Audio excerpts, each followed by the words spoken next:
సేమియా పాయసం మన అందరి ఇళ్లలో ఎంతో కామన్గా చేసుకునే స్వీట్ కదా. ఈ స్వీట్కి ఫ్యాన్ బేస్ కూడా ఎక్కువే ఉంటుంది.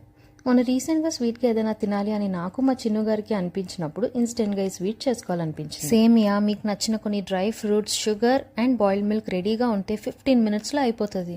ఇంకా లేట్ ఎందుకు, స్టార్ట్ చేసేద్దామా. గీలో డ్రై ఫ్రూట్స్ వేసి ఫ్రై చేసి పక్కన పెట్టుకోవాలి. అదే కడాయిలో ఇంకొంచెం గీ వేసి సేమియా వేసి ఇలా గోల్డెన్ బ్రౌన్ కలర్ వచ్చే వరకు ఫ్రై చేసుకొని ఇది కూడా పక్కన పెట్టుకోండి. వేరే కడాయిలో 2 cups ఆఫ్ వాటర్ వేసి అవి బాయిల్ అయ్యాక మిల్క్ యాడ్ చేసి ఒక పొంగు రాగానే ముందుగా ఫ్రై చేసి పక్కన పెట్టుకునే సేమియా యాడ్ చేయాలి. సేమియా బాయిల్ అవ్వడానికి టైం పడుతుందని మా చిన్ను గారు పఫ్కార్న్స్ తింటూ నాకు కూడా తినిపించారు.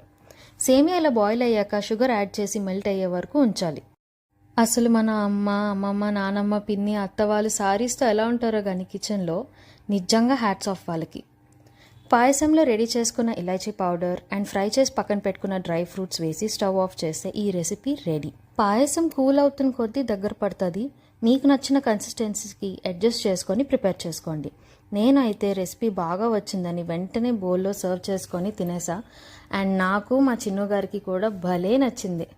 రెసిపీ నచ్చితే don't forget to like, share, comment and save. అలాగే సేమియా పాయసం లాగే మీరందరూ చాలా స్వీట్ పీపుల్ కాబట్టి సబ్స్క్రైబ్ చేసి నాకు సపోర్ట్ చేయండి. ఉంటా, బాయ్.